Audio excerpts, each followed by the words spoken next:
What's up? Top of the top. Good morning, y'all. Saturday.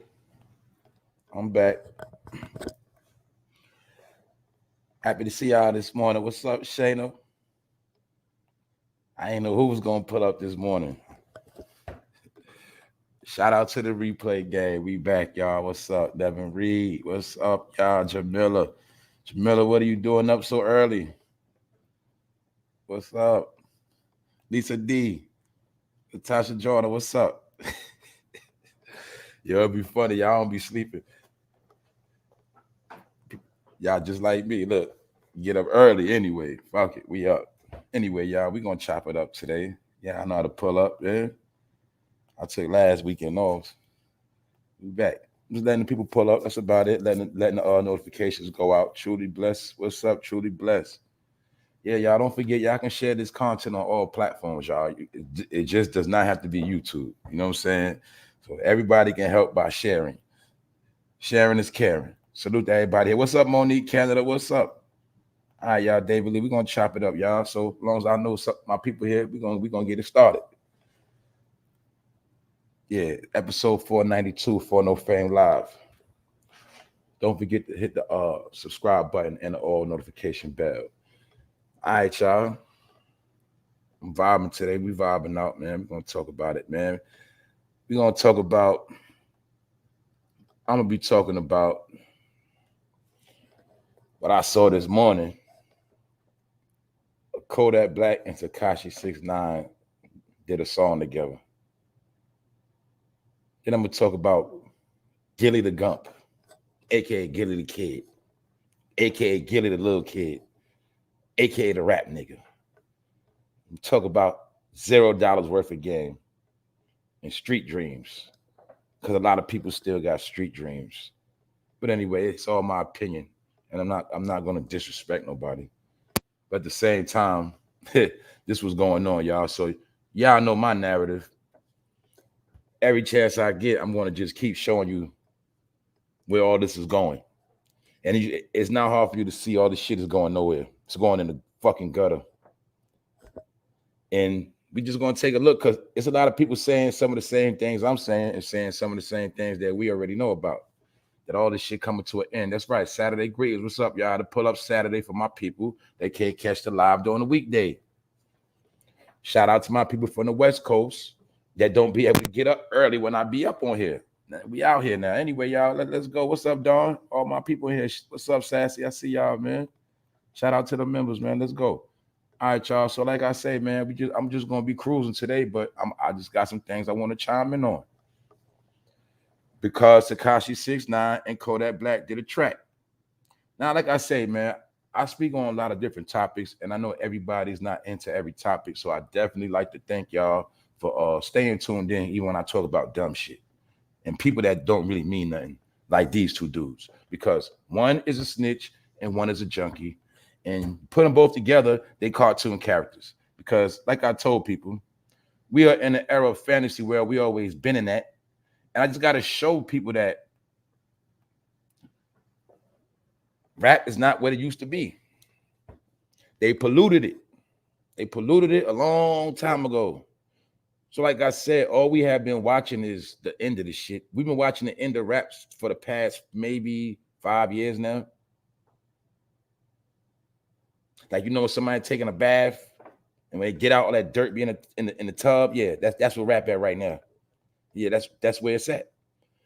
And my point is, you're seeing desperation. Now, y'all know I just did a special on Kodak Black being a junkie, because it is said that he cannot stop using drugs. He keep violating. He went into a rant high on Instagram a couple weeks ago.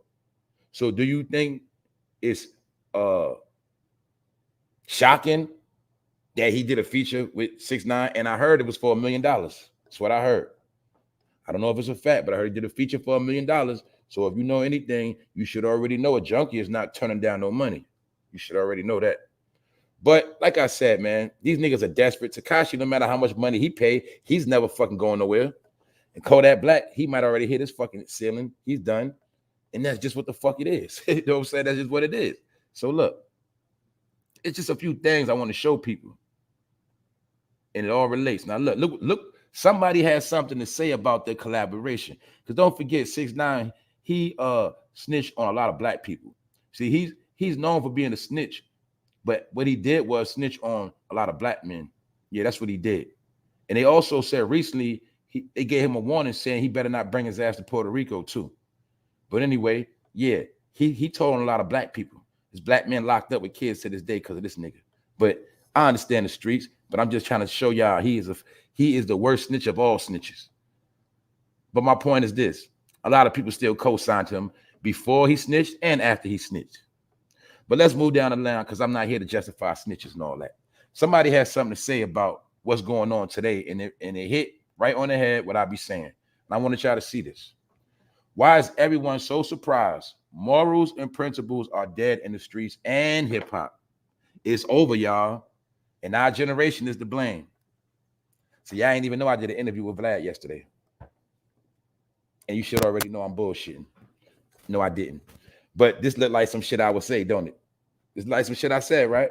Why is everyone so surprised? Morals and principles are dead in the streets and hip-hop. It's over, y'all. What I be saying? It's over. What I be saying? That shit's dead. Don't I be saying that? What I said, y'all said, look, I said all this shit is about morals and principles. Did we not go through the scriptures? Told you, man, I ain't the only one know the truth. A lot of people know the truth. It's just that a lot of suckers ain't saying nothing. And there's a lot of suckers, they still think they can get some money out this shit. They still think they can get money out the game, out of rapper. Anybody feel like they can get money out the game is not going to say it's over. That's the catch-22. Long story short, man, China Mac said that. A lot of people don't like China Mac. China Mac is from New York City.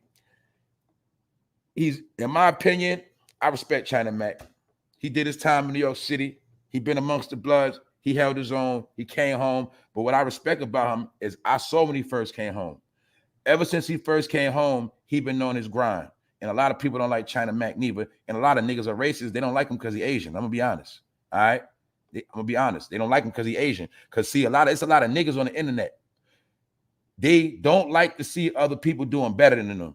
It's just what it is. But the thing they leave out is people's grind and hustle. You see, niggas be wanting to go live from the house and just sit in their house and go live every fucking day and in cars. Then you got some niggas, they actually travel when they go live. Some niggas are social media entities where they actually travel. You know what I'm saying? When you're a personality, that's what you're supposed to do. That's what a lot of y'all dumb niggas don't understand that. When you're a personality, nigga, guess what? You don't have to stay in one spot forever. So people like China Mac and a lot of others, they been moving around. Long story short, he's an Asian brother, and a lot of people been hating on him, but he said some real shit. So I just had to give a background on China Mac because a lot of people don't know about him, and I know a lot of black people are racist, and they'll say, well, man, who was he to say something? He Chinese. Because I know how niggas is. All right, black people fucking racist too. But he said some real shit. He basically saying, why is everybody so surprised with the stuff we seeing? Y'all know the topics, man, I've been covering. Why is y'all so surprised? And what I said, y'all don't be surprised. I said, look, I said, yo, y'all, this shit been going on. I said, you know what? What happened is niggas sold out. And this is what China Mac was saying. He was saying our generation is to blame. He's talking about people from the generation that know better. He's not talking about Generation Z. That's my fucking point. You see, everybody from a certain era that's supposed to be out here, I'm talking about people in their 40s, 30s, 50s. Yeah, you was a child in the 90s. You was running around in the 2000s. Most of y'all supposed to know what time it is. You was running around in the 80s. Y'all supposed to know. But guess what? You the generation that fucking sold out. That's the generation that dropped the ball. See, we talk about baby boomers, but see, this era, an era I grew up in, the people, my peers, they know what's up. Because they know half the shit going on now, they would have got their head knocked off for. They know that. But see, most of the people from my generation that are left are suckers. See, majority of the people that are left from a certain generation are frauds. They're not the real people. Most of the real people are dead, in jail, or married, went on with their life. Most of the people you see always fucking talking out here, they full of shit and they ain't never did nothing. And I'm going to get to Gillie the Gump later because he want to hear another one, all right, of niggas trying to sell you street images. And I'm trying to tell you, man, this shit over with. I'm a nigga from the street that's telling you it's over with. Everybody else want to keep it going because they feel like they're going to get money off it. See, I don't got to get money off the street. I don't got to get money off hip-hop. That's why I can say that shit dead. You feel me? Don't affect my pockets. But for niggas who want to keep the dream going, they got to keep telling lies, man. So like I said, Kodak Black is a fucking junkie. You see him right here. He's a fucking junkie. Why is he a junkie? Not because he get high. He's a junkie because he can't stop getting high and take care of his business. If you cannot handle your business, you are a fucking junkie. All right? That's what it is. If you can't handle your business and you drink, you're a fucking alcoholic. It's that simple. All right? Now, Kodak Black is a junkie because I told you these are just individuals with a lot of money. When you have a lot of money, it is easy to hide your drug habits. That's why I'm going to be doing a special, and we're going to take a trip to back in the days, and I'm going to show you how it was a point in Hollywood where the whole industry was on dog food. Yeah, they was on straight heroin. Remember, it was that era where this person went to rehab. This person went to rehab. Guess what, y'all? They wasn't on cocaine. They was on heroin dope. It was a time when dope, dog food, heroin took over the Hollywood game, and we was watching motherfuckers on the screen that was high on drugs. We didn't even know it. They exposed all this shit. Yeah, but Kodak Black told you. This the same nigga, y'all, that told you he took the fake perk, whatever. He took the perk, no, it was fake. That was junkie behavior. I told you when he said it. I've been showing you play by play. I've been showing you him getting caught with drugs. I've been showing you the niggas a fucking junkie. So that's why I said the album should be called The Junkie and the Snitch. And anybody listen to it, you deserve to be kicked up your ass, straight up. Because that just shows you this is where we at right now. And like I say, man, these labels and rappers, they know people stupid. That's why they keep doing this shit. They keep trying to sell you shit. So I told you, it's all about selling idiot product. Kodak Black sparks fans concerned with disturbing live stream. Hold on, let me see you up in here. Cook Sports, what's up? Yeah. See, look, man. He said, bro said, I think Kodak Black zesty too. I won't put it past him. Because I keep telling y'all, man, any people that just keep getting high too much, always around a bunch of dudes, always high, man, I don't put nothing past none of them. Especially when they be on delusional drugs. Yeah, they look at men, they start looking like women. When they look at women, I don't know, man. These dudes weird, man. But you're right, bro. It's the drugs, man. But look, check it out, y'all, because I'm chilling today. We chilling. Soulfully sowing seeds. What's up, family? I see you. Good to see y'all. I'm going to be here. I'm going to shout y'all out. But check it out. Like I say, Kodak Black sparked more concerns amongst fans after he appeared on a bizarre live stream that found him mumbling to himself. Right here, see? Nigga was on the floor mumbling high, like a jackass. High. Yak took to Instagram live on Sunday and was seen sitting on the floor shirtless in a dimly lit room as he manically adjusted his pants and shoes while appearing to be speaking to no one in particular. The nigga was high out of his fucking mind. The nigga's a fucking junkie, y'all. Told you, man. We're watching these people self-destruct. That's what the fuck we watching. I remember when Kodak Black came out, y'all. When he first came out, this nigga said he was better than Big and Pop. But one thing about Big and Pop, bro, they was not junkies. That's where you went wrong at. That's exactly where the fuck you went wrong at. And I'm trying to show you how all these niggas put curses on themselves. Remember when I told y'all a lot of people don't believe in the spirit world, but it's the spirit world that always kick their ass. You know what I'm saying? I'm going to show you that with Gillie the Kid, too. I'm going to show you that, too. How sometimes the shit you say out your mouth and the things you say and do come back to you. A lot of y'all don't understand that. But anyway, let's move on. This is what he had to say. I'm a great person. I was born an innocent, sweet child, Kodak said. At one point, y'all did this to me. On God, y'all did this to me. So he basically saying the industry, y'all did this to me. The fans, y'all made me a junkie. That's what he's saying, y'all. What is he doing, y'all? He's not taking responsibility. He's blaming. Let's rewind, people. Everybody that tapped into this channel know what I said a year ago.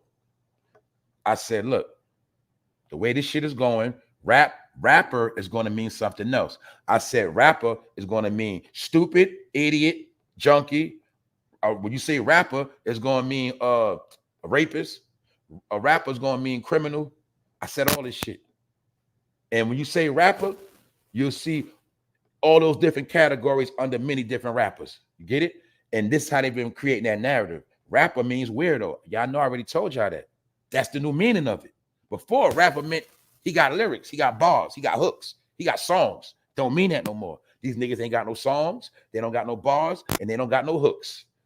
All they do is get high on the track. You get it? All right, boom. So now you see all that shit catching up to them. And Kodak Black, see, before he wouldn't have did a track with 6ix9ine, but now that he's a fucking junkie and he ain't getting no real money like that no more, He ain't turning that $1 million down. And that just show you how desperate 6ix9ine is to trick everybody and get money from everybody again and get his little shine. He paid the nigga $1 million. So like I say, man, this alone make me just fucking tired of this rap shit. It's fucking a joke, y'all. I'd rather go to a circus and watch fucking clowns and lions and shit, man. This shit is fucking trash. Period. All right, so let's keep it pushing, man. Now we're gonna get to Gillie the Kid, man. I call him Gillie the Gump. He told you he had $1 million worth of game. I say he got zero worth of game. You know why? Because y'all know I already spoke about this dude more than once because he did a lot of shit. I only speak on people when things take place, when they put themselves in the headlines. I don't just pick on people to speak on. Whenever they're in the headlines and they say some dumb shit, I'm going to say something because I'm Mr. For No Fame. That's it. If you say some dumb shit for some clout or fame and it's a fucking lie, I'm going to say something. That's my job. Anyway, like I told y'all, Gillie is a master of talking tough and gritting on cameras. All right? A master of that shit. You know why? Because look, man. For one, this nigga used to be a male dancer. For two, this nigga went to college. For three, he told you he was signing Cash Money Records and he got jerked. So after that alone, your gangster resume is suspect. Now, you're not a sucker because you went to college. Nope. You're not a sucker. Nah, you a sucker, nigga. You're a sucker. You know why? Now, only reason why you're not a sucker because you went to college. You're a sucker because you was a male dancer. Because by you being a male dancer, that's how I know you wasn't a hustler. See that?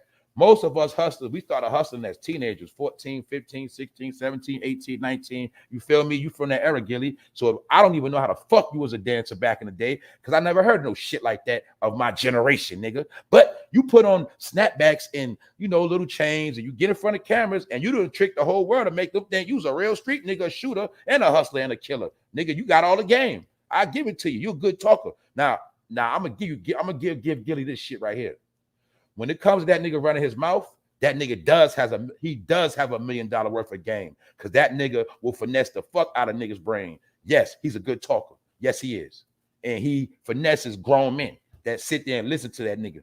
I ain't never in my life. I tried to listen to that show one time, but then him and Wallow was too fucking goofy and I couldn't listen to that shit. And I ain't never watched that shit. And another thing is, it's a Drink Champs knockoff. It's a clone recycle show like all the rest of them, and they still telling 30, 20-year-old stories that I don't want to fucking hear. And that's my point.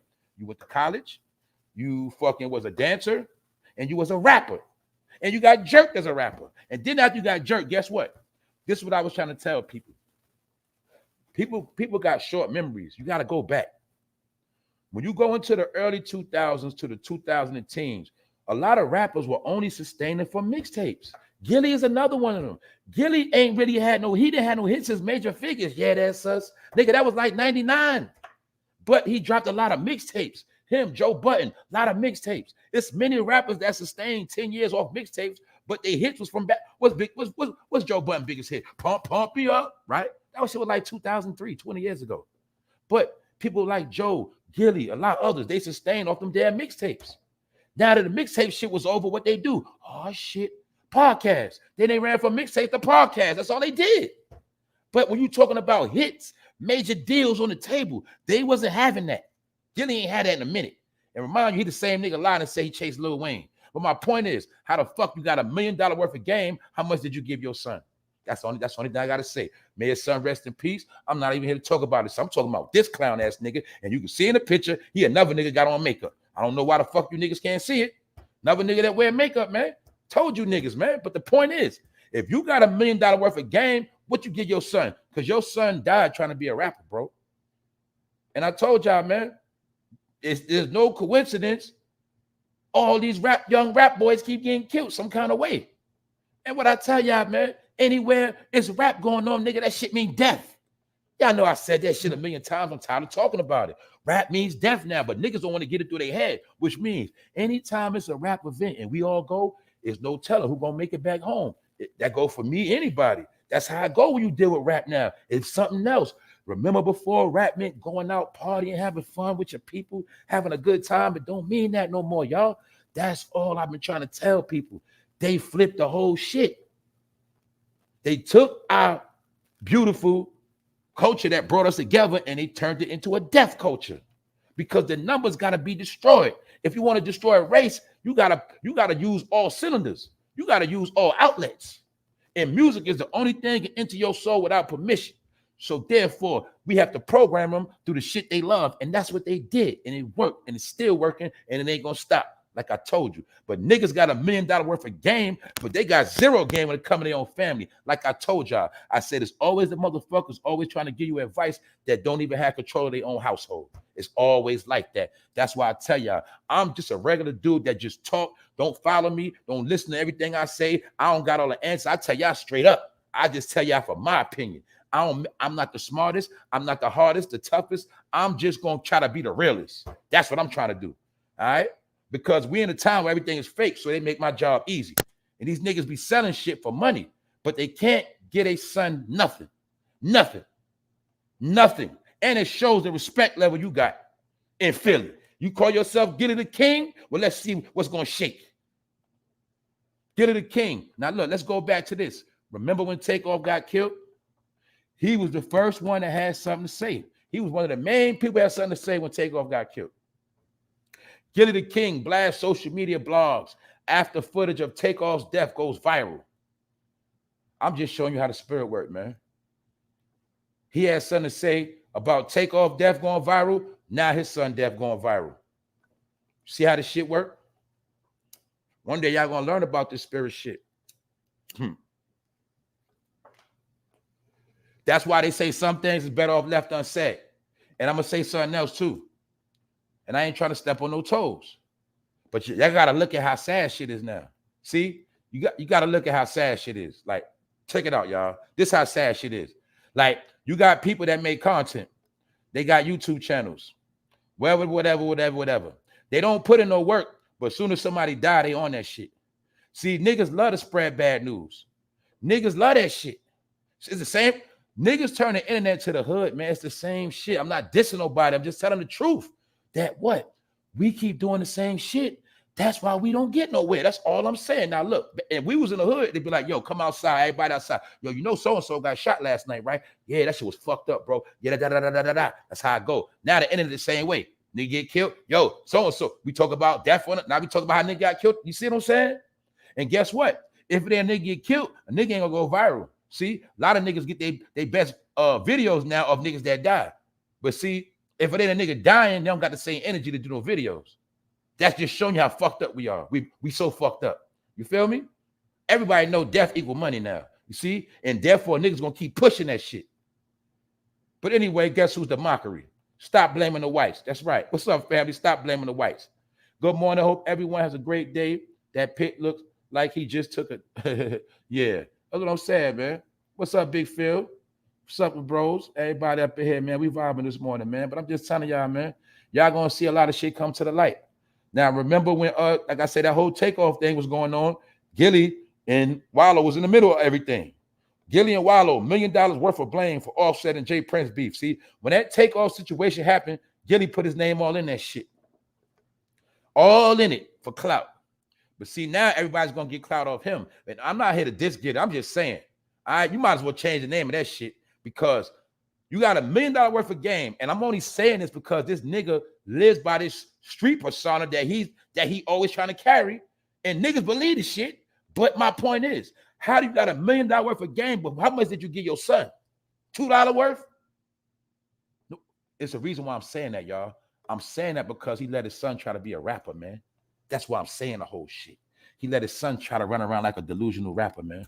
Reason why I'm saying that, because if you get it a kid, why the fuck you couldn't put your son on in the rap game, nigga? That's what I'm saying. So far, police say they have no leads on the shooters and no one is talking to them at all. YNG Cheese is the eldest son of Gillie the Kid, born Nasir Fard, is a popular figure in Philly's underground hip-hop scene. And another thing is, if maybe his son wasn't dealing with hip-hop, maybe he'd still be alive. But he probably had street dreams of being a rapper like his dad, and maybe that's how he lost his life. Because I'm telling you, half the young boys, if they ain't give a fuck about rap, half the one be in jail, half the one be dead. But they think the only way to make it is rap. Even though he went to college, see? Anyway, just showing y'all, man. He was A popular figure in Philly's underground hip-hop scene and was also a member of the local hip-hop group Major Figures, Gillie currently hosts $1 million worth of game, a weekly podcast with social media influencer and Philly native Wallow. See, they're influencers. See how they call them that? I broke that down to y'all a fucking minute ago. I told y'all, man, you got celebrity, you got entertainer, you got personality, you got influencer. An influencer is a motherfucker that brainwash people. All right, they don't respect them in Hollywood. That means they really are nobody. They just talk good and they got control over people's minds. Influencer. Thank you very much, Lisa D, for supporting the channel. TikTokers, Instagrammers are called influencers. You know them, like if a white person start a TikTok challenge, they call influencers because they brainwash people. That's why they call them influencers. Influence. When you're drunk under alcohol. What's up, Miss Deja? When you've been drinking alcohol and you're drunk, what do they say, y'all? You're under the influence. Under the influence of the alcohol, of the bottle. You're drunk. So when they call motherfuckers influencers, they're saying you're drunk and high over what their people are telling you. They got influence over your fucking brain. That's why you're stupid. That's why he's called the influencer. Y'all don't understand names and labels and titles. Every fucking thing means something in this world. He's an influencer, not an entertainer. Get it? Influencer, brainwasher. That's what the fuck it means. See that? Gillie currently hosts $1 million worth of game, a weekly podcast with social media influencer and Philly native Wallow. Wallow, another ex-jail nigga. All right. These niggas always want to be street and clowning at the same time, but niggas believe that shit. And Gillie is the same nigga that started doing lives laying in the bed, and I think a lot of niggas was getting turned on. Yeah, because ain't no way in hell I'm watching a nigga do lives laying in the bed. But a lot of y'all niggas into that shit. Then you want to convince me you real. Sorry, Charlie. I know ladies lay in the bed and be on phones. Like Dwight Howard. Yeah, we going to finish knocking his head off. Because now it's just a point I'm going to prove to y'all. Because I only go back into certain topics to prove my point. That I ain't no liar and I don't make shit up. Now, according to MTO News, we already went through this story, but it resurfaced because they allegedly got the text message that Dwight Howard was sending to his gay boyfriend, allegedly, and this fool being sued. These are some of the text messages. Now, remember when they said he sent the devil emoji first? You see that right here. But the only reason why I'm talking about this, because y'all remember what I was saying yesterday? Remember I broke it down yesterday? I said, look, I figured it out. I said, look, they took the gay Fruity Thugs from Chicago and mixed them with the weird Rainbow family in Atlanta. And then I broke down, I said, you notice how you started seeing Chicago dudes running to Atlanta, like I was talking about King Von, Lil Durk, and all of them. And I told y'all, in my opinion, there was some other shit going on. But my point is, with this text message right here, Dwight Howard touched down in Atlanta because the boyfriend lives in Atlanta. But he was like, basically, the boyfriend was like, I'm not in Atlanta right now, I'm in Chicago. And that's even in this text message shows you that gay people got a connection with Atlanta and Chicago. Told y'all, man. So all this is right here in the text. So long story short, you know, it's edited up, but you see the emoji. Some of y'all could probably read it on bigger TVs and shit. But you see Dwight Howard was thirsty. See he was thirsty for the pickle pictures. He got the pickle pictures and he got hype, as you see, damn, star, eyes, light, all that, da. My point is, the so-called boyfriend lives in Atlanta and was in Chicago on so-called modeling. Long story short, I was just showing y'all what I said about that Atlanta-Chicago connection. Now y'all get it? You can't just always blame Atlanta for being the most zesty. You can't just blame San Francisco. It's a lot of zesty places now. But my point is, you got to peep that Chicago-Atlanta connection and why they've been connected all this time. That's all I'm saying. It's a reason why some niggas run and move to Atlanta. Don't ever forget that. And a lot of them don't run down there for the girls. And there's many women in Atlanta that don't got a man. But a lot of them, no, they go down there to be with their niggas. Yeah, that's what they do. And I told y'all, Freaknik is not just about women. So you should understand that because the Greeks are freaks. Let's move on to the story of Gangstalicious. Now, a lot of y'all know I broke all of this down before. Gangstalicious, yeah, all of that. Thugnificent. Shout out to the Boondocks, one of the best cartoons ever made in history. The best, definitely, if you want to call it a black cartoon, the best in history. Anybody that did not watch Boondocks at all, I feel sorry for you. I will recommend on this Saturday, this weekend, get you some weed and smoke some boondocks, because there was a lot of truth in that. Everything going on now went on them boondocks already, y'all. Now y'all see why I keep telling y'all the life we live is a cartoon. I keep telling y'all this shit. I'm going to keep proving it to you. We've been living in a cartoon. Our life has been scripted. The only thing that happened is a lot of shit was going on while we would sleep and doing a whole bunch of other shit, not paying attention. Boondocks did a cartoon on Gangstalicious. They had a sequel of Gay Thugs, where they broke it down, the science of homies over hoes. It was a rapper. He was suspect. He had a hit record called Homies Over Hoes. And then he started brainwashing the young boys watching it. They was getting brainwashed. When the show was over, Lil Riley was wearing a purse and a skirt. They showed us in this shit. I'm going to show you how much we be sleeping. Now look, I already broke it down where Young Thug came from, Gangstalicious and all of that. See that? This was Kid Cudi.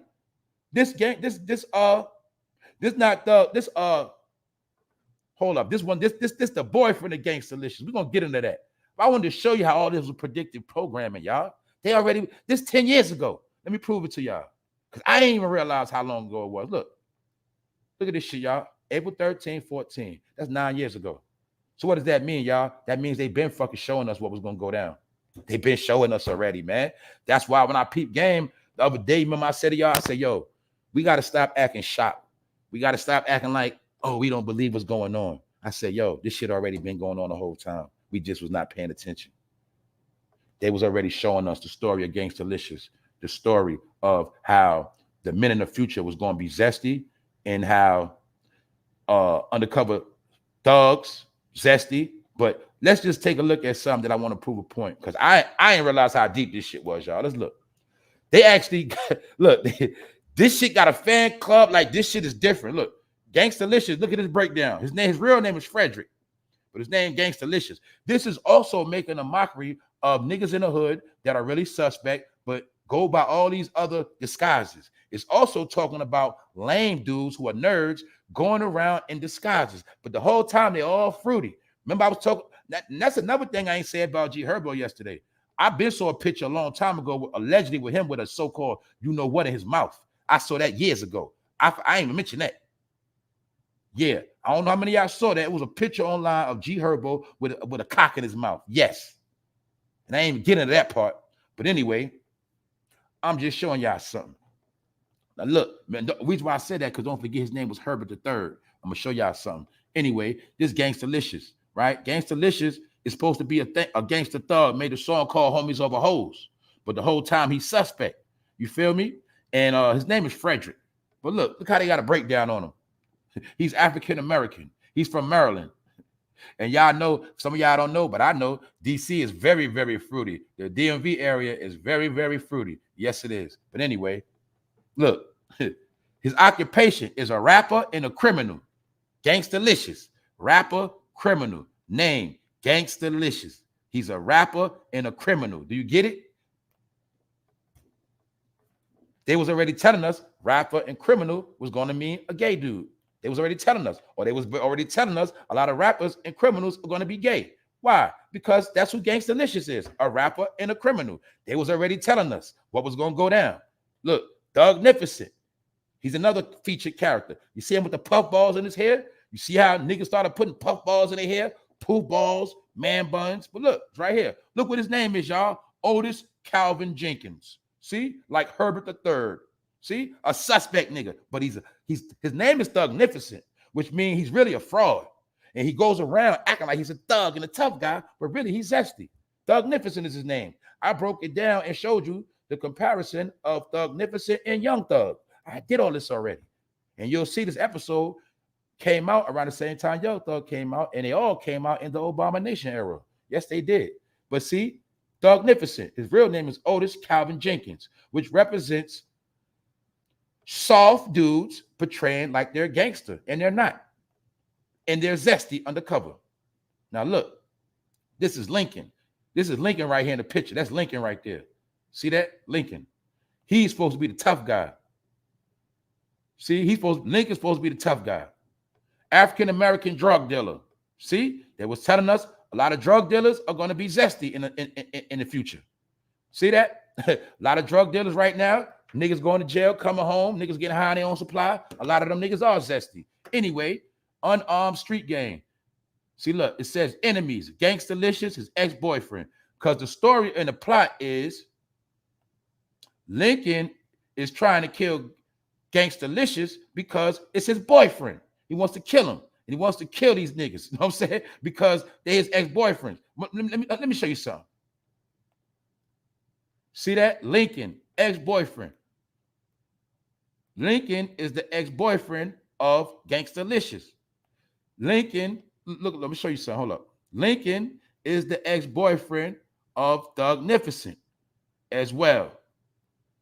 So my point is, Lincoln is supposed to be the hard one, but he's trying to kill his ex-boyfriends because they don't want to do nothing. You know what I'm saying? They got lovers quarrel. That was my whole point of these lovers quarrels.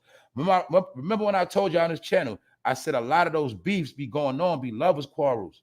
I said a lot of those beefs these niggas be having be lovers quarrels, y'all. Because when you peep game, you'll say, damn, what the fuck are they really beefing about? Why they hate each other so much? And you'll listen and you'll see they don't really got no real reason why they hate each other. If you really pay attention, when two dudes always going back and forth, beefing, and arguing and all this shit, but they don't really got no real cause, a lot of times it's because they got crushes on each other. They fell out somewhere down the line. Yeah, those are lovers quarrels. I told y'all. Now look at this character that played the gay role within up in the cartoon. Does he not look like YK Osiris? For those who don't know who YK Osiris is, he's the young singer that just got dropped by Def Jam that was going on vacation with Diddy in the pandemic. I broke it down and showed y'all this. I showed you YK Osiris with pink lipstick on and everything. Does he not look like YK Osiris? They was already telling you. They say nowadays a lot of fruity dudes walk around with do-rags under their hat too, trying to be tough. They say when the fruity dudes wear do-rags under their hat, they trying to look street, but really they not. They say a lot of fruity dudes back in the day started wearing do-rags to strengthen up their toughness. I don't know if that's true or not, but you see how YK Osiris look like this gay character? And look at this gay cartoon character. You see how they specifically made sure his lips was a different color to give you the image of lipstick. So I was trying to tell y'all. You see YK Osiris? You see that glitter? Nigga got lipstick on. Lip gloss, something. Just showing y'all, man, was in our face the whole time. Boondocks. I'm going to be watching Boondocks today. Actually, they got Boondocks marathons on YouTube. Don't forget, Boondocks was the first one blowing up the R. Kelly trial, all that shit. Everything in Boondocks was truth. But people didn't get it. A lot of people didn't know that, but a lot of y'all did. But I told y'all, man, all this shit is a cartoon. Our life been written out just like a cartoon. They said, well, by the year 2023, everyone will be gay. But guess what, y'all? I heard them say this yesterday on TV. Yesterday they said this, y'all. It's official. They said by 2045, the brown race will be the majority. They basically, what they didn't say is the calculations of all the migrants that just came in the country in 20 more years is going to be the reason they're going to be the ones at the top. In 20 more years, 2045, they said it's official. The brown population will be the majority. That is a fact. Get it? So it is what it is. So all you got to know is common sense. The 20-year plan is already laid out. That's why I keep telling people, where you going to be at? How you going to get in where you fit in? See the race? The race is on. The race is where the fuck you gonna be at. That's what's going on. It's not about no hate. It's not about none of that. But I'm trying to tell y'all, this agenda they laid out this last time is the nail in the coffin, y'all. And it's serious. They already are predicting. Basically, what I heard when I saw that, in the year 2045, black people will not really be around like that no more. In the year 2045, black people will be irrelevant. In the year 2045, the hood will mean nothing. Won't even exist. That's what I heard when I heard that. So just know that. However old you are, however old your kids are, just think of your kids 20 years from now, where they going to be at. That's how you got to look at it. Where are your kids going to be at 20 years from now? That's the question. But I know those are bogus numbers. You know why? Because it's going to happen before 2045. See, I know media games. That shit going to happen in the next fucking 5 years. I know how they work. You know what I'm saying? So like I said, let's move on.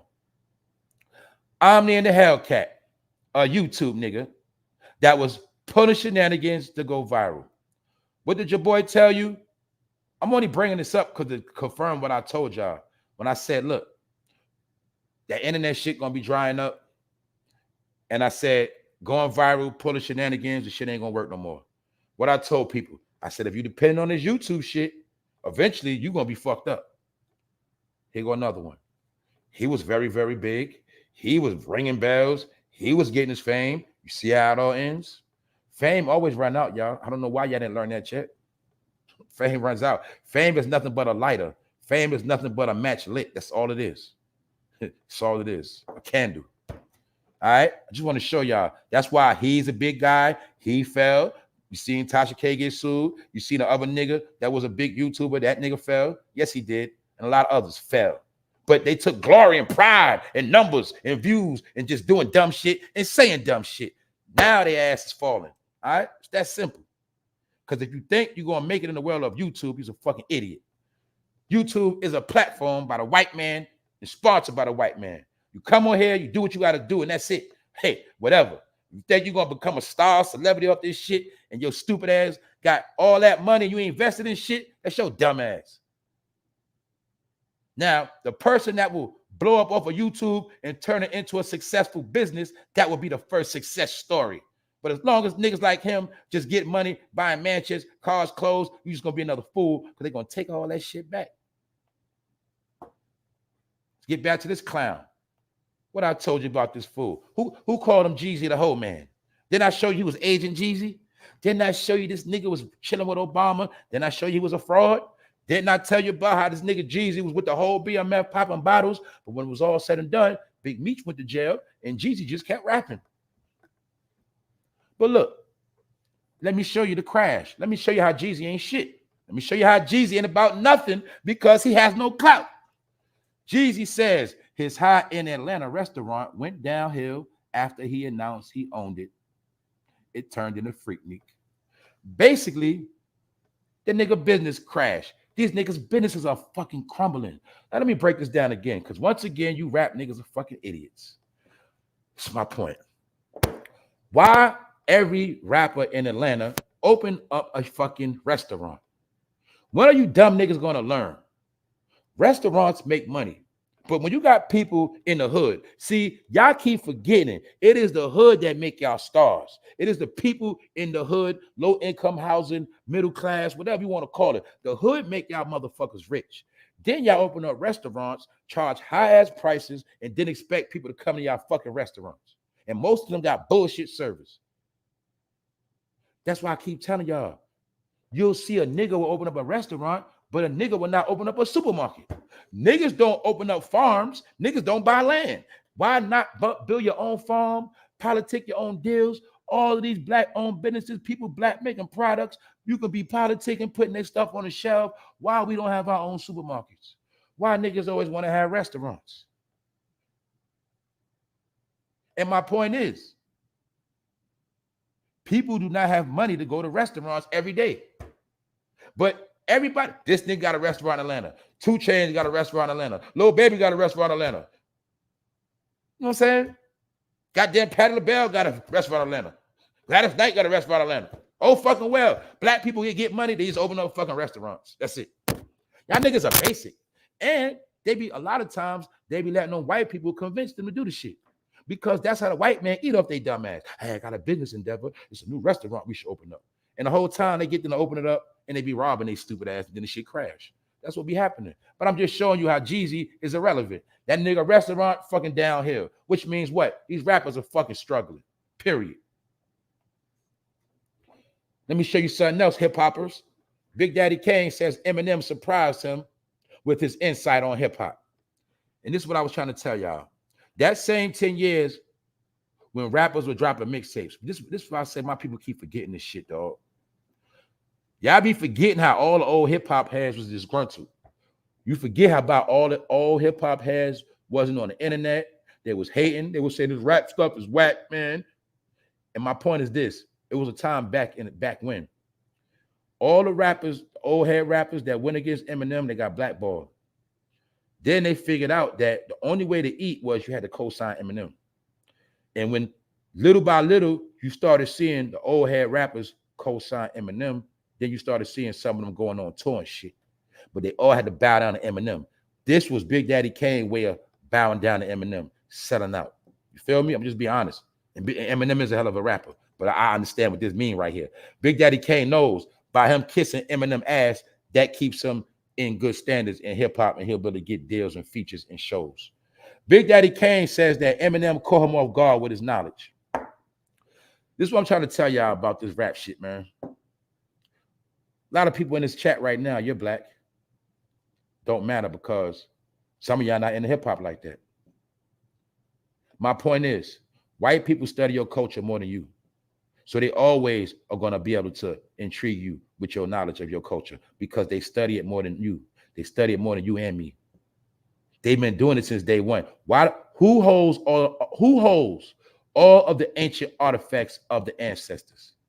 Who holds all of the natural resources, artwork, ancient tools, pictures? Who owns all of our possessions of our creations?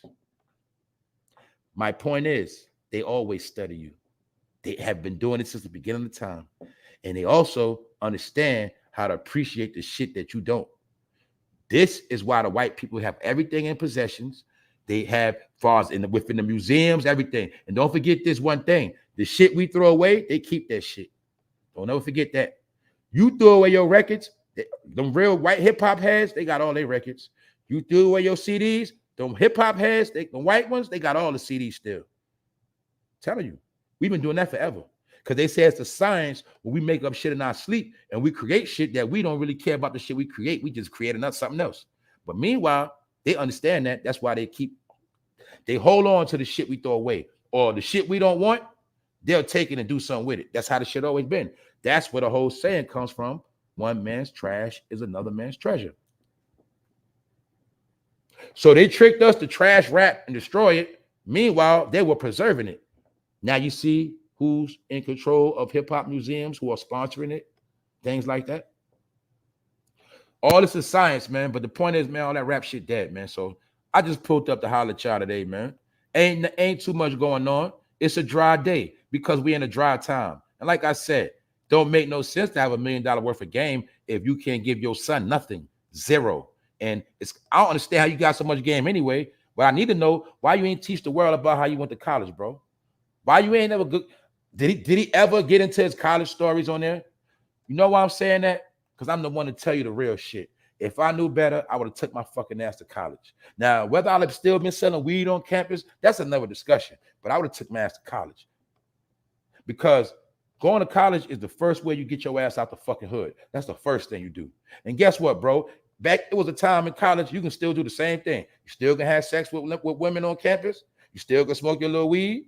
But the fact of the matter is, you get an education that's going to get you somewhere in life. You feel me? You ain't have to be a rapper. You could have went to school for communications and still been in the industry. You could have went to school for producing, still been in the industry. You could have went to school to learn management, how to be an agent. You feel me? A representative, and still been in the rap game. You could have went in the rap game as a fashion designer, a stylist. You don't got to be a fucking rapper. That's why I kept trying to tell a lot of you idiots. But Gillie ain't going to tell you that. He going to sell you street dreams. And that's what he does.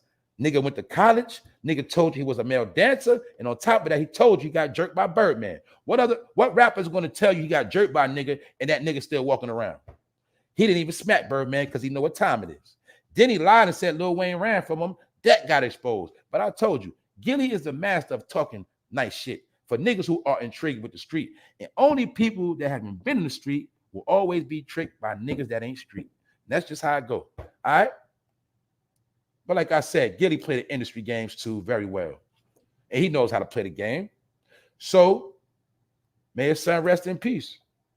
But like I say, don't make no sense to have all the game if you can't get nothing to your son, because your son was still trying to be a rapper, and you couldn't help him with that. Feel me? He couldn't help his son with that. Gillie currently hosts $1 million worth of game, a weekly podcast, and is a social media influencer. His son is a popular figure in Philly's underground hip-hop scene. Do y'all know what underground hip-hop scene really mean? Y'all know what underground mean. Y'all know what it means. I'm not gonna say what it means. They basically saying it was an underground rapper. So Gillie, why you ain't help your son get on? Why you ain't help your son? Why was he still an underground rapper running around in the streets of Philly? The reason why I'm saying that is because you, his dad, you know people could get at your son just over jealousy. But I understand he's a young man. He's gonna do what he want to do too. I get that part. But I'm just saying, he probably fucking didn't like your ass, and he probably wasn't listening to shit you was saying anyway. Because I told y'all before. Remember, I said, look, most of these celebrities, they fucking kids don't even listen to their ass. Most of them, they're not even respected in their own household. So your son, I'm gonna give you this one pass. You probably did try to give your son game, but he don't respect you, so he probably ain't fucking listen to you anyway. Because for real, my nigga, you ain't have a hit since, yeah, that's us. You ain't have a hit since them days with Major Figures when Mace was popping on the radio. You ain't had no real hits in a long time, Gillie. You made it all these years off of mixtapes, and when social media came, you made it by laying in the bed. That is it. And salute to you street niggas that support Gillie, because y'all niggas made him get where he at. That's it. It was y'all niggas. So anyway, we done on that shit because this shit boring. Kodak Black is a junkie. Him and a snitch made a record, and it is what it is. But China Mac says something very important. This why I did. This what made me do the whole show. What China Mac said. He said, "Why is everyone so surprised? Morals and principles are dead in these streets and hip hop. It's over, y'all. And our generation is to blame." That is the main reason why I did this live, for this slogan right here, because it sounds like some shit that I've been saying. Meaning, it's a lot of people that know the truth, but it's a lot of people acting fucking dumb, like they don't know what's going on. And that's just what the fuck it is. Niggas playing the blame game. Yeah, I be cooking Generation Z, but don't get it twisted, Generation Z. I know this shit ain't y'all fault, because you heard me diss the goddamn daddies and the goddamn mamas and grandmothers. You told me what I say. I said, I don't blame Generation Z for bucking. Niggas coming home, goddamn mama, grandma fucking smoking blunts, high as fuck. Ain't no fucking food in the refrigerator. I know why these young boys be wilding, but I be trying to spark them and wake them up to say, look, you ain't got to be stupid all your life. You ain't got to be like everybody else. You see, the old heads that was talking that street shit, a lot of them failed. So, yo, bro, don't be like them niggas. You ain't even got to do that street shit for real anyway. And if you do, I ain't co-signing it, but you can still be discreet. You ain't got to do everything on Front Street. That's all I was trying to tell the young boys. Be great, but don't follow no fucking fools. And these old niggas, they haters. So you got old niggas that are haters. So they look at the young boys like this. If I can't get no dollar out of them, I'm going to hate on them. And that's what the fuck old niggas do. Instead of schooling them. Now, you try to school somebody, do them, that's on you. But my point is, it's been narratives going down the past couple years, y'all, where people have been seeing what's been going on, and they've been selling out. That's what we was talking about yesterday when I went into the scripture. A lot of shit is only going on because nobody ain't been saying nothing. That's why a lot of times it seems like I'm some type of bad guy, but it's not that. I'm not the only one that's supposed to be saying this stuff. And it was niggas that came on the internet and kept trying to sell you street persona and street life.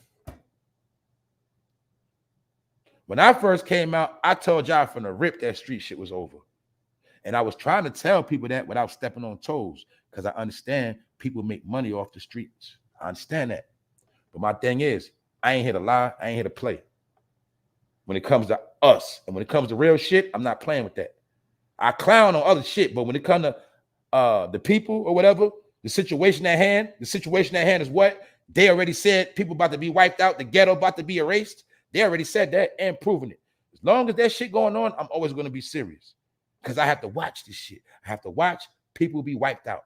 That's how I see it. Whether they're wiped out through poverty, whether they're wiped out their minds, my people are being wiped out. That is the truth. So I'm going to always be serious on that note. But other than that, it is what it is. Just keep your mind right. Keep your head up. That's my opinion. Salute to the chat. Everybody in here. I ain't going to hold y'all too long. Y'all know it's a Saturday morning. Enjoy your weekend, man. Enjoy the summer. Enjoy your life. Always stay focused on what you got to do. You know, nobody's perfect. We're all trying to get somewhere. That's how it's supposed to go down. Nobody got all the answers. But at the same time, can't be doing all that playing and lying either. What up, Ski? They up early on the West. What's up, Diary? What's going on? CW. That's right. A lot of early computer science programmers only had associate's degrees. That's right. Because let's be real, y'all. Let's be real. When it comes to change, our people scared. When it comes to new endeavors, our people scared. We like the same old shit because that's our comfort zone. That's what make us fucking dumb. We love to do the same shit because it make us feel good and comfortable, man. I'm telling you from experience. Everything I'm telling you, I've been through that shit already. I mastered it. Had a G check myself. I've been through that. That's why I be trying to. I be just trying to give people the game and what I had to do. I figured the shit out. The number one thing that slay us, we stay stuck in the past. We stay stuck in the past. We keep doing the same shit. We fuck with people we know ain't shit, and we make up excuses, and we keep doing the shit year after year after year after year. And then you look up every time you say, damn, I'm doing the same shit. I didn't get nowhere. All I did was switch faces up. I removed this friend with that friend. I removed this homeboy with that homeboy. I'm still doing the same shit. This is what I had to learn about my life. And when I got tired of that shit, I made changes. That's what I did. So I'm just telling y'all, our shortcomings are now being used against us. That's all I'm saying. I well on electric turbine parts. I will always be in demand. You guys need your light on. That's right. That's how I be. Old ninjas will not, hold up. Old ninjas will not let me well. What's up, Rondell? Good morning, Rondell's unpopular opinion. Good morning. Icon, what's up? You already know what's up, Tasha Jordan. We in here. Hold up. They've been trying to I'm trying to see what that is. Anyway, black people to get degrees with no high school salaries because we were too. I'm trying to get what you were saying. My bad.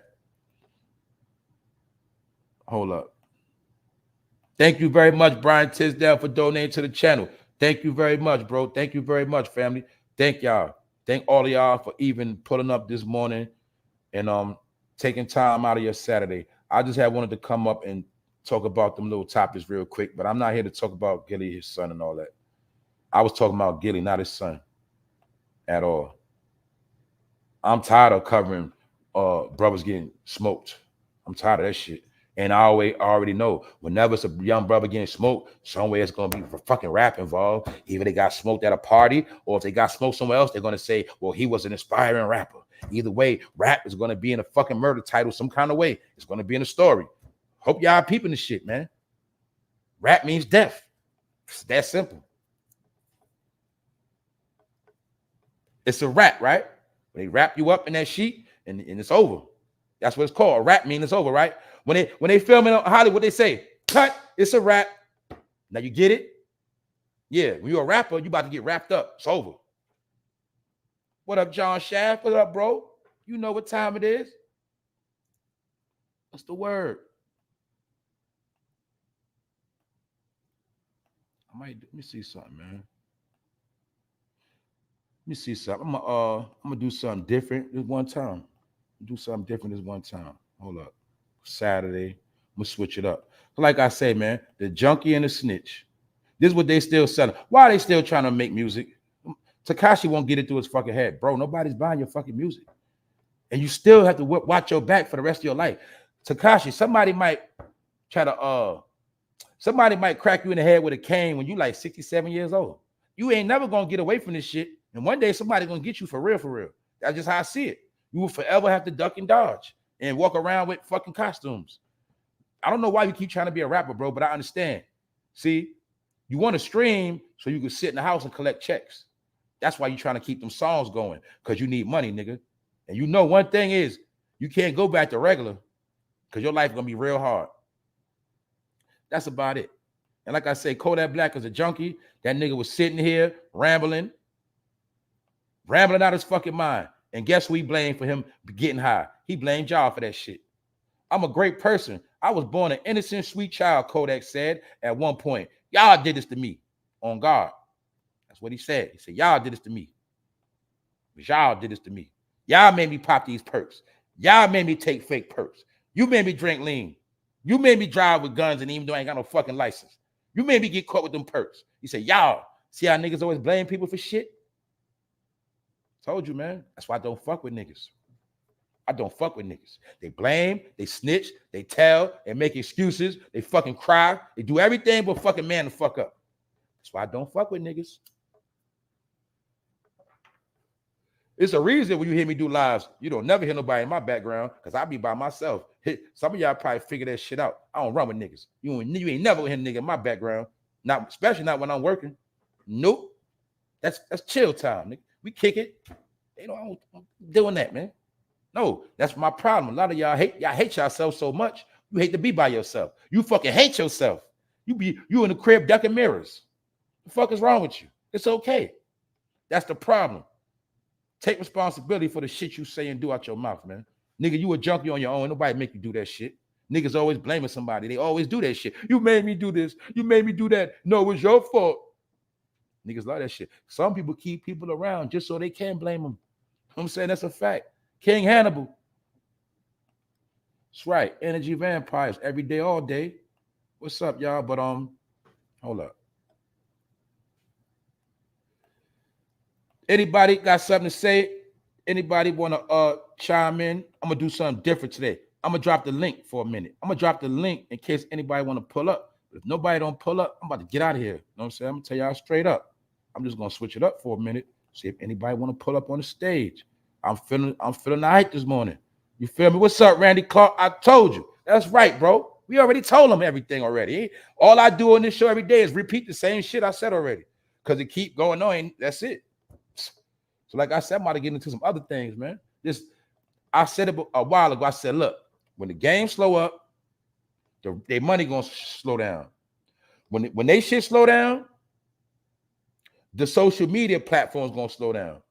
Now that's what we watching. You watching all that shit take place. You watching everything slow down because they're not doing nothing. If the actors ain't acting, if new shows ain't constantly coming out, mind you, don't forget the actors on strike, the writers on strike, Hollywood on shutdown. If they not doing no new shit, nothing to promote, nothing to talk about, no interviews. If the rappers ain't going on tour, they're not dropping no albums. They're not even competing. Remember, this person drop an album. Remember, it will be 3 albums out at 1 week. Remember, next month, 5 albums come out. Albums ain't dropping. There's no content. That's why the media platforms are slowing up. I told you this a while ago. It's a chain of command, man. It's a chain of command with these corporations. They're controlling the bag. That's why you see everybody scrounge for their last dollars. That's it. What's up, Jamila? Hey. Hey, everybody. What you doing up this early? You know, I have some time. I get up early naturally. Okay, what's up? You got something you want to say about what's going on out here? Yes, I did. It's definitely everything that you're saying, but I need to see some of the church get involved, some of the older parents. Like, I know they don't know any better themselves, but at the same time, if you see your child going down the wrong path or any little thing you could help her do, you should at least try. And I don't see a lot of people trying because they got their own issues, so-called mental health and whatnot. Yep. It's ridiculous. I mean, if to be honest, they might as well just close all the churches down because they're not doing nothing at all. They might as well just shut down all churches. I'm just being honest, it's just a joke.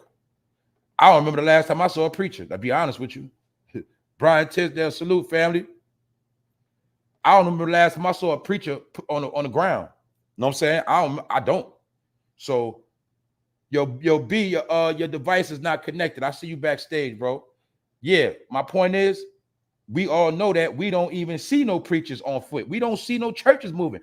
I remember it was a time when I don't care. When you was outside, you was going to see some church people. Whether you sat there and talked to them, whether you ran off, they was in the street. They was on foot. They was putting in work because that was the real grandmothers, like I always say. That was the real church people. This church stuff now with TD Jakes and all that, it's been a fashion show in the church too. Don't forget, y'all, they've been turned to church into Hollywood.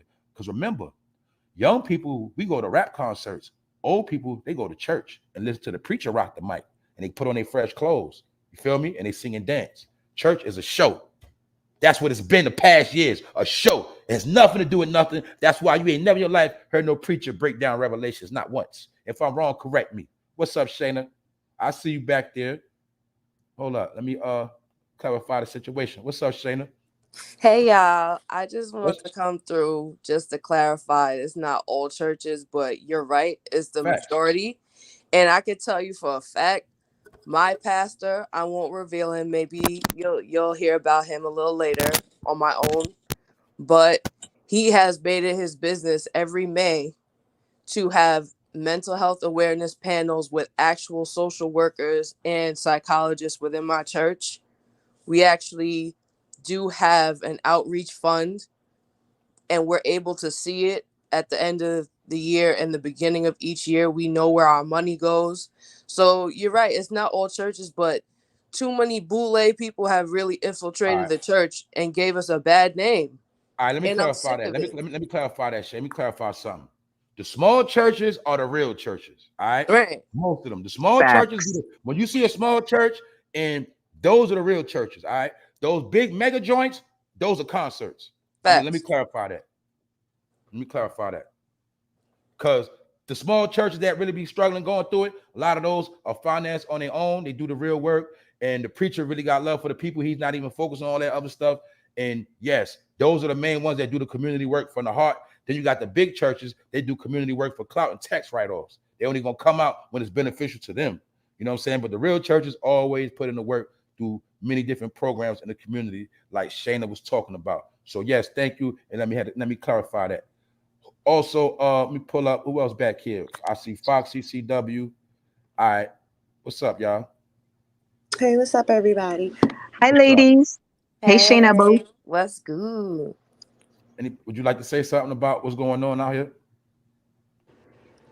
Yeah, I just wanted to clarify that other cultures they have their kids like on point and they will cut them off or like just disown them if they don't fall in line. Like Good they point. don't, yeah, Good they point. don't play that. And not all of them come from elite money too. It's about the family line, the culture. Like you're not going to shame the family. So I That's right. think over here we've gotten away from that. We do have a culture. I don't know where it went, but not all. I mean, most of us are still on the code, but a lot of them definitely will. They don't finance foolishness. They're not going to feed the monster and give the children money if they don't do certain things. Like remember how you know Empower Tariq got to go to college, even though his dad ain't go. He was trash. But I'm just saying they do certain things like that, or you won't be part of the family. They make those kids fall in line. That's all I want to say. Yeah, that's a fact. I mean, like you said, all right, boom. We know it's different levels of family, but like you said, one thing about white people, okay, boom. Most white people, they're not going to give up on their kids. Even when they know their kid is a damn junkie or goddamn, they ain't got to be a junkie. White people know when their kid is a loser, period. They know when they're in school, they ain't too smart, they ain't too bright. The first thing they'll do when they know their kid ain't for college, they'll start winging them or say they'll try to get them a city job or get them into the state, construction. They're going to try to get them into something. Then when they realize their kid is just a fucking knucklehead, can't get off them goddamn drugs, they try to put them in rehab. They'll try 2-3 times and they'll still try to hold them down. But like you said, once they go too far and they feel like they don't put it all in and it's draining their fucking resources, and they say, you know what, he gotta go. He gotta go. And they turn their back on that motherfucker. That's right. That's what they're gonna do. You know what I'm saying? And that's true. A lot of the people that's out there, they do come from good homes. And that's why I told y'all, some people homeless, everybody homeless is not a good person. Some people are really fuck ups and they did fucked up shit. Some people out there homeless, then nigga done robbed his own mother, you know, nigga done set his daddy up. Oh, like it's different. So my point is, what she said is that is really the American lifestyle. And that's why it really comes to a point once you're grown, you have to make the right decisions for yourself. You got to come to face with reality. And we know for a fact, a lot of people go their whole life running from reality. It's called running from yourself. That's why I constantly keep saying, y'all, and I show y'all, we are living in a fake ass world. The reason why we're in a fake world, because there's a lot of fake things going on, meaning a lot of things we see and experiencing are not what we think they are. You know, like I said, we talking about all this zesty behavior, but they already showed us this 10 years ago in a cartoon what was going to happen. We already know about The Simpsons. So The Simpsons was on a national level to tell America what was going to happen, and Boondocks was telling the hood what was going to happen. That's why all this shit was put together, y'all. So that's why I say we the ones late. I showed you the date. Look, this was damn near 10 years ago. April, this was 2014, y'all. It's just that what? We kept turning a blind eye. We thought shit was going to go away. But what they did was turn the shit up more. Mind you, This was before the young kids walking around like they are to this day. This is before all the stuff we done seen. This before they was outright like that. You feel what I'm saying? So we see how throughout the years of playing, how all this shit has hit the fan. So, like I say, when they was telling us about King Von and dropping that video, they already had the video. That was already a secret joke. They knew King Von. They had that video on King Von when he was already doing his thing. This is how the powers that be work. Because when you want to push a narrative, first I have to get you to accept somebody. If I get you to accept them, you'll accept them. Then I tell you they was gay later. This is going to be hard for you to separate from them. You're going to be confused. And that's all the games they've been playing. Remember, we've been watching shit. Damn, is they gay? Is he not gay? Damn, 1 minute we say Diddy gay. 1 minute he with Young Miami. 1 minute they say Diddy gay. He with this. You see what I'm saying? These are Babylon games. Confusion. The whole point is to throw you off at all times. But meanwhile, you never get a direct answer or a direct definition of what's going on. This is why they always keep us confused with dumb shit. You feel me? In our life, they made our life a cartoon. This is a fact. It's a fact. So it is what it is, man. What's up, John? What's up? What's up, bro? You got something you want to say? We about to get out of here. I don't know, bro. Might be breaking up. Anyway, man, like I say, Dwight Howard, my proof of showing Dwight Howard for those who pulled up. Dwight Howard was talking to his alleged gay boyfriend, and he went to Atlanta. He was trying to link up in Atlanta, but the boyfriend was like, I'm in Chicago. I ain't in Atlanta right now. I'll be back home later. My point is, I was showing y'all the Atlanta-Chicago connection. That's it. You know what I'm saying?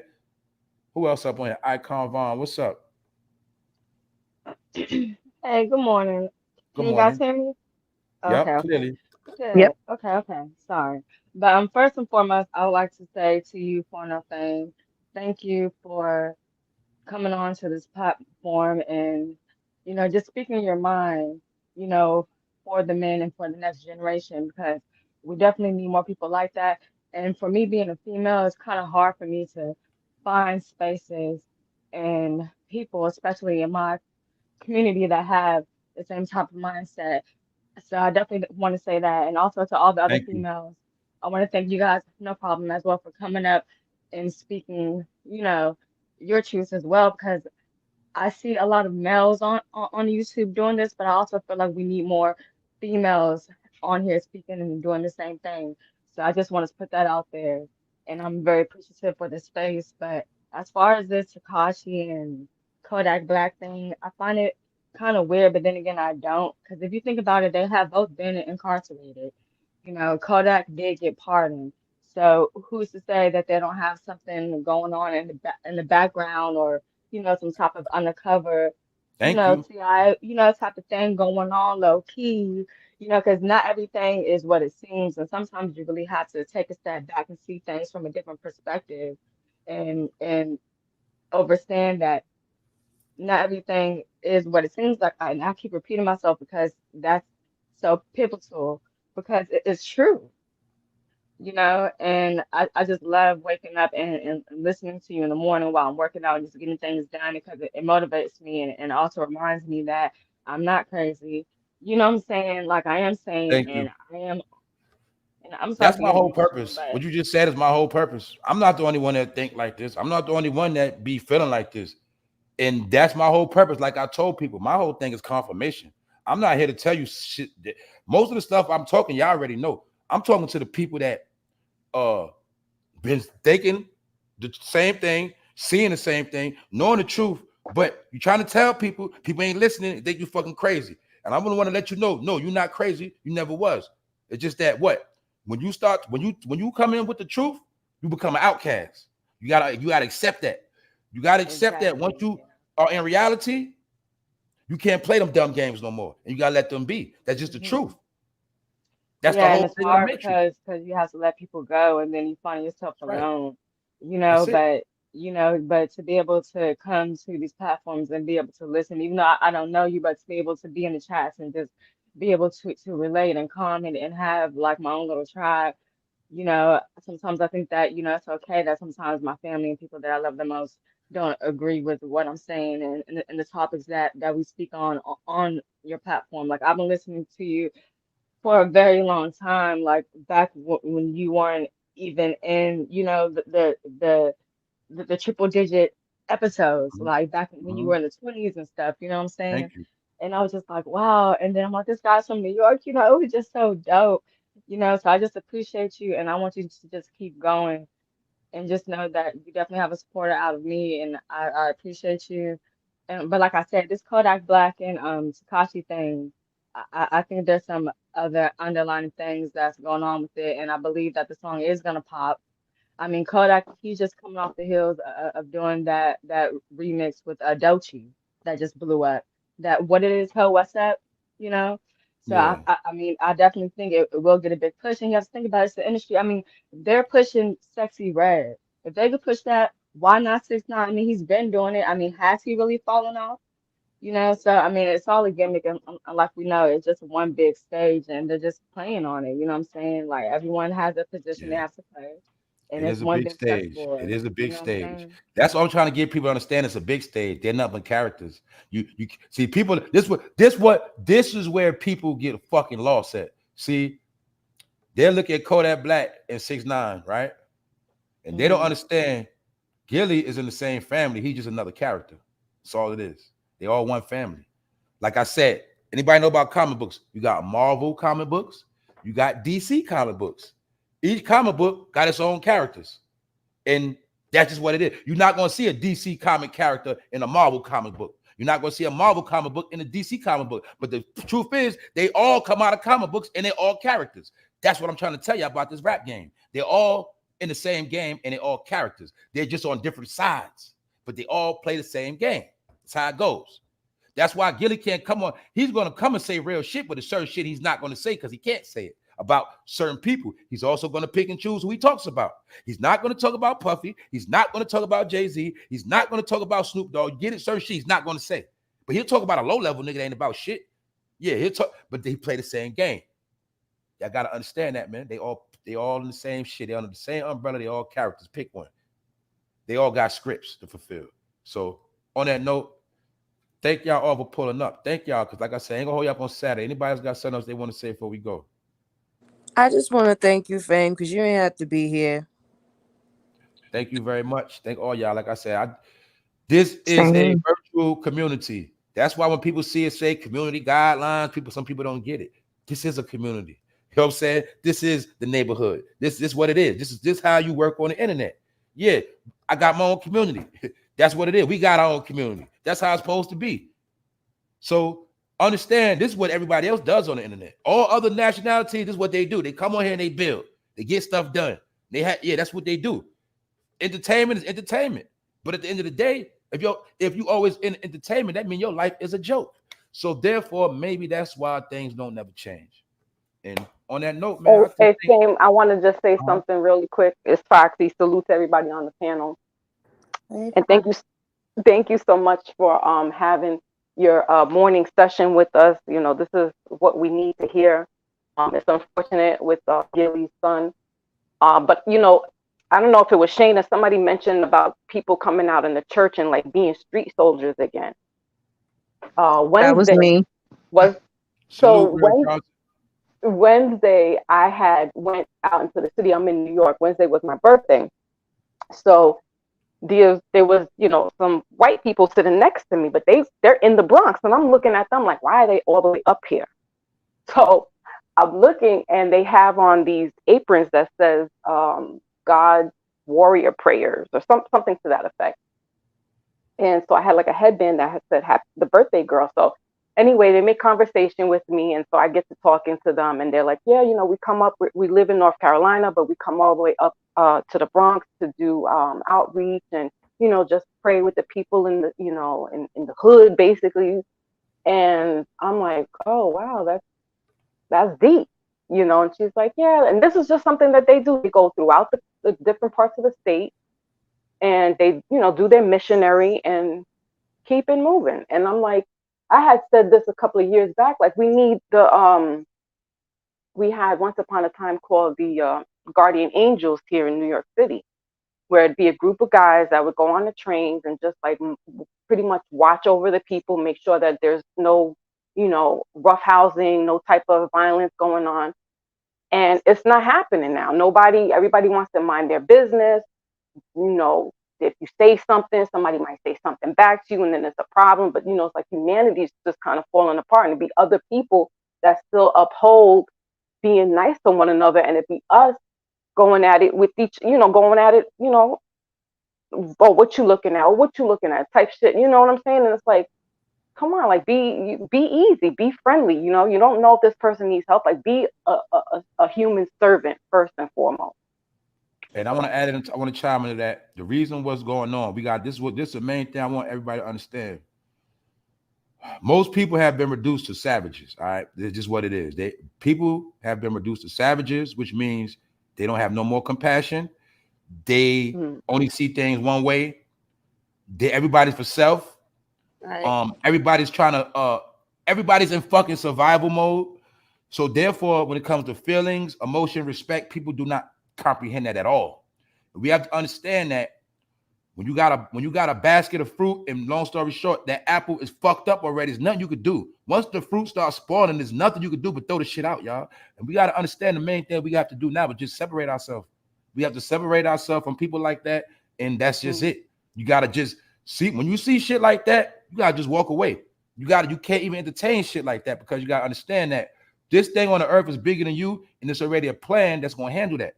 Because it was already said that it was going to be people on the earth like that. And it's only one way to get rid of all of them. That's what we're watching. This is what I want my people to start embracing, the reality that's about to take place. This is all I've been talking about. There's no more of why this and why that and this, that, and the third. This shit over, y'all. All you're going to watch now is the shit be executed. You're going to watch the annihilation of stupidity. That's all you're going to watch now, y'all. So I'm letting everybody know that, and this is all my opinion. What I be trying to tell people is, keep being you, worry about you and yours. And when you see these other people that we know, you go the other way. You don't even give no energy, no nothing. Because you got to understand that their days are numbered. And if they don't like it, they don't got to even believe it. But you'll see it. You're going to see what happened to everybody. That's what I'm saying, y'all. It's a time for those that know to keep knowing, and those that don't, they just going to perish. It's that simple. And if you don't believe it, just look at what they're doing. Out of all the news this year, what good news was on the agenda for black people on that TV screen for a worldwide trending news? Oh, Biden just did this for the black community. What? Just give me one thing. He said even with the school shit and took it back. So what? And it's not just black people, it's America, period. Yeah, y'all. You know, he's not going to pardon anybody either. No. So my point is, this is my point, y'all. Do you think I'm gonna be a dumbass motherfucker worried about what Biden gonna do for me? I'm gonna be like, well, but he ain't do nothing yet. No, he's telling you I'm not doing shit. Exactly. And I went and told y'all. I said that man told you. Wait, y'all, but Biden he did. giving you shit. Yeah. So I'm not saying expecting nothing from that fool. So what that tell me is I gotta step my game up for the future. Not for now, for the future. Because they already said, nigga, you ain't on the agenda. So that means what? I'm on my own. And that's means the whole point. It's all it's a whole thing to let you guys know that it's time for us to do this together. We need to stop relying on these governments. That's one thing. And two, a lot of people now are afraid of reality. That's what I'm gonna say. They're afraid of their own reality. So they are creating their you know what I'm saying? Like they're watching fake what personas, they see on fake TV. realities. Exactly. Right. And that's all because they're scared. It's a lot of people that are scared. They are scared to face their own responsibilities now because that they don't look up to so many of these puppets all this time. Now they feel like they can do the same when really it's time. It's a whole thing for you to go about your own, or you know how I'm going. I'm just getting tongue twisted now because I got my dog in my hand. I'm walking outside, but the whole bottom line to that is it's now time for us to start doing this for ourselves. We looking up to these puppets and these people that we got on one whole time. They don't even give a damn about us anyway. Nope. So now it's about time for us to do it for ourselves. People who are still asleep, they gonna get it. My mother always told me, you cannot turn on somebody's alarm. It has to go off. You cannot turn off somebody's alarm. Nope. So if they're still asleep, their alarm will go off eventually. But for the people like us, it's time. And that's period. That's it. And I'm gonna chime in on that. We're gonna keep it real. Sometimes alarm go off and you don't hear that neither. That happened to me the other day when I was Right. on live. You feel me? Some people don't they hear the alarm and they still stay asleep. And that's a good point you made, because the true reality is that look, people do live in a fake world, like you said. And that's the fake world is the reason why they're going to be gone. You know what I'm saying? Because every cartoon has to end. Every TV show got to end. And we know a TV show is fake. Movies are fake. Cartoons are fake. So everybody that's living a fake ass life, eventually that episode is going to be over with, canceled. Right. And that is why that's all I've been trying to do. I joke, I laugh, I act a fool because I have to keep people's attention and I got to throw the algorithm off. But the whole time, the smart people know what I'm really be talking about. And I'm trying to show people play by play by play by play exactly what's happened. I said things out my mouth. People, y'all be surprised how much beef I used to get, how much flack. I kept going, showing play by play everything I said out my mouth. Then I put it on the screen and show y'all that what? All of this shit was manufactured. Our whole reality was manufactured ever since they made up that whole story on slavery. And ever since they told us we all were slaves, they had to come with a whole bunch of books to go with that lie. They had to put a whole lot of money behind to keep that lie going. It's called entertainment. And that's when I realized the only thing keeping us captive is entertainment. That is it. It's only entertainment. It's not a chain. It's not a gun to your head. It's entertainment. That is the vessel created to put you on lockdown. That's why everybody in here could be in denial. You know, you was introduced to entertainment when you was a kid. You probably was dancing for your family in the house. You was in the entertainment your whole childhood, your whole fucking life. And then they told you it was your fucking culture. And ever since you've been trapped up in this fucking world of false reality. We all have. We all have. We all have. Everybody know for a fact it is people that listen to more music than they ever read a fucking book. And you know that's the truth. You know more artists than you know goddamn authors. Let's be real. So that's all I'm saying. Many of us have been balanced. Yes, we've been listening to rap the whole time, but we still was reading. We was listening to rap. We still was getting degrees. We were listening to rap like everybody else. We still was taking care of business. The thing is, most of our people, they were just in a fantasy world and they still don't want to wake up. Still to this day. To this day. And now these same people are fucking grown. They're in their 40s and they don't understand, bro. Sis, you've been listening to this shit. You've been doing this shit since you was a teenager. You're doing the same shit. Do you still buy 9-laters when you go to the store? You still buy 9-laters and fucking cheese doodles too? Because you're doing the same shit. It's just that we don't look at it like that. We don't look at it like that. But really, that's why when brothers get locked down, what they gonna do? You're gonna get commissary, right, bro? You're gonna get fucking M&Ms, Snicker bars. You're gonna get a bunch of shit you ate when you was a kid. Because they do different things to keep us in a child mind state. Us being children is why we never could be kings and queens. That's why they keep the child program always on us. Keep them as kids. Get them things that make them feel good, they can play with. Give them things that sound good, the same thing you do to your kid. Now, you see why when you was a kid, a lot of y'all, the first thing you got was that little kid record player. Remember that little Fisher Price record player? I'm trying to tell y'all all this shit was a program from when we was little, y'all. I'm trying to tell y'all this shit. They figured it out. When y'all saw that shit on the internet about that man talking about how they put the rituals on the music, you got to remember, he gave that interview a long time ago. That shit was like early 80s, 70s. My point is, they knew what they was going to do with music a long time ago. What we see it now is the 40, 50-year result. So when they celebrate a 50-year anniversary of hip-hop, the white people are celebrating a 50-year anniversary of fucking brainwashing those niggas. That's what they celebrated. That's why I told y'all that shit was a goddamn funeral recession. Because you seen grown niggas on the stage. Now, those rappers you saw on stage, they was in their fucking 50s. So you don't know imagery. When you see niggas 50 years old run around dancing with clocks on, hats backwards, that mean they fucking buffoons. To the world. Not to you, because that's your favorite rapper. But to the world, they look like idiots. Because some of y'all don't know about the jester. Y'all don't know that the jester always gonna look good for the king. He gonna have money too. He gonna be respected amongst the king to a degree, but his ass ain't coming up in the chamber. He can stay in the courtyard. See, that's why I tell my people, y'all learn a lot of different shit. This shit is structured on ancient times to this day. They still have kings, queens, rulerships, jesters, knights, bishops, all of that. This is how they run our world. They run our world by us being in a fantasy land. That's why I said America's the land of make-believe. But most people get older and they get out of that shit. They snap out of that shit. White people be in fantasy world. Everybody's in fantasy world when you're growing up. It's just that when some people get older, they leave that shit alone. Our people love to stay in that shit because that's their safe haven. Like sis just said, our people are real scary. I know that. Our people are scared of the truth. That's why when I talk that real shit, people can see the title, man. I ain't clicking on that. I don't want to hear that shit. Yeah, but I put some goofy shit. I put some gay shit on that. Niggas gonna click on it. That's another reason why I know a lot of people fruity. I'm gonna be real because they love them fruity topics. Yes, they do. I put a fruity topic on, niggas gonna click on it. Yeah, I put some real shit on it, niggas ain't gonna click on it. That's how I know my people are scared of knowledge. They're scared of the truth. But guess what? You can be scared all you want. I'm just the one to tell you what's gonna happen. Because why? I just watch the news. I'm not in no Illuminati. I ain't that smart. I just listen when they talk and I just tell you what I heard. That's it. Word of mouth, like our people used to do. That's why that also would prove that Juneteenth shit was a lie, because everybody know the highest form of communication back in the day was word of mouth. So even in the slave days, it was word of mouth. When the so-called slaves was free, they said that shit was breaking news like goddamn any other story you heard in your life. That was the biggest breaking news of all time. So they was like, how the hell motherfuckers in Texas ain't get the news slavery was over 2 years before that? My point is, all that shit was manufactured bullshit.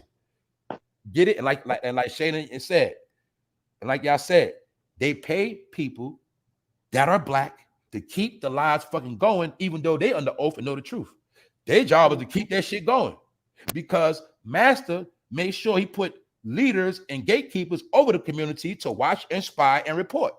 That's why when we make progress going this way, their job is to steer us that way, or throw a stumbling block in our path, or we come together to have a cookout and have fun. They're gonna send an agent to shoot in the air, shoot out.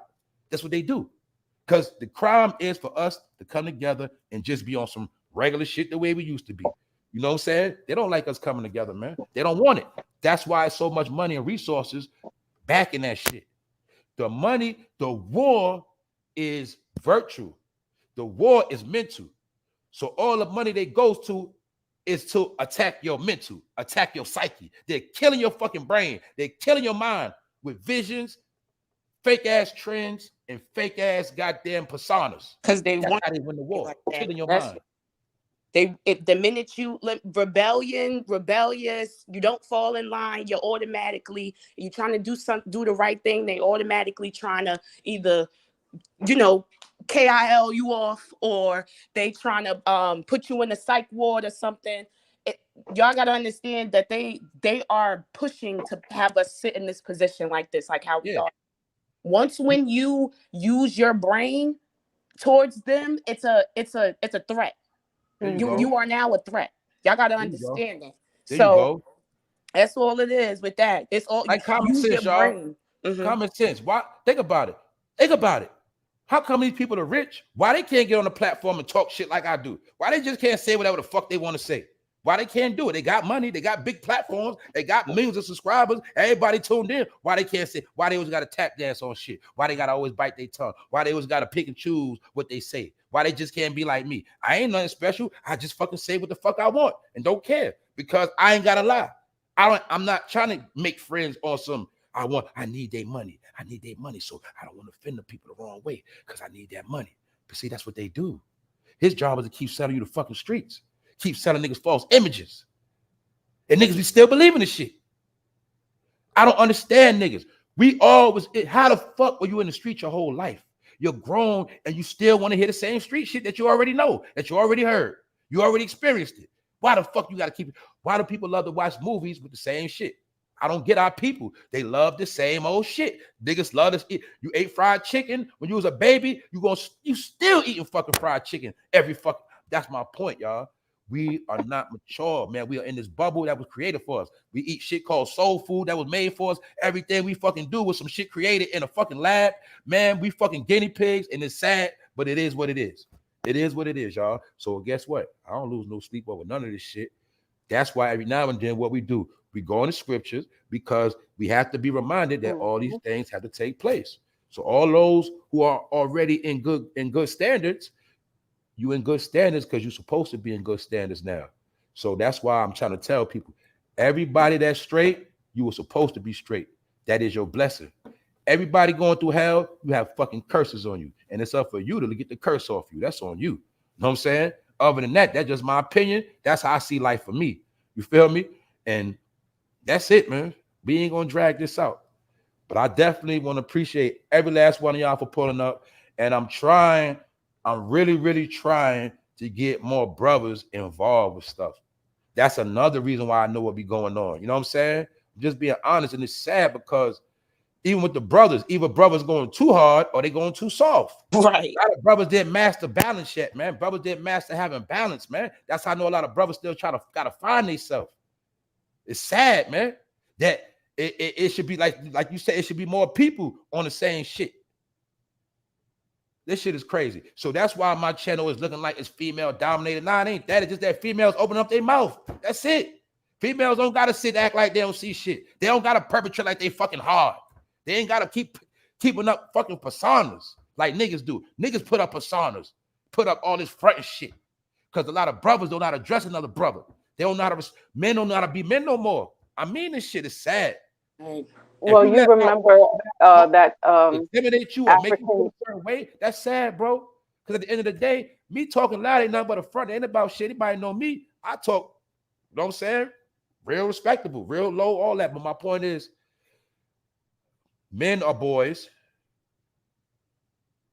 until they get. Remember, Muammar Gaddafi had all women as his soldiers, because holding him every down. So other nation knows the power of the woman. Everybody knows this. When they first came to this country, they had to fight women. All right. Every other tribe nation around the planet knows the role of the woman within the nation. All right, except for certain people. And like I told you about the white man, whatever you want to say about their family, he's always going to keep his woman in high regards. He's always going to do that. Well, he knows his wife is a goddamn whore junkie. Don't matter, she ain't shit. He ain't gonna let you say it. He ain't gonna let you see it. He's gonna always protect that white queen of his. Get it? Every nation is gonna put their woman on that pedestal, except for you know who. But we ain't gonna go there today. All I'm saying is, look, life is still good. For everything that's bad happening, guess what? It's two more things good happening. There's a lot of good things happening too. But it's depressing and it can seem down because we know the majority of people, they're not doing good. Right. That's what it is. But many of us are straight because we the ones been already putting in work. We've been putting in work called getting ourselves right. It's a journey. It might take you 10 years. It can take you 5 years. It don't matter. You got to get on that path. Until you do that, you're always going to be in circles, and that's just what it is. You know what I'm saying? So Saturday, the game is sad. We see it. Today was a better top. Look, the only reason why today was good, because we talk about real things. But far as these topics are fucking trash.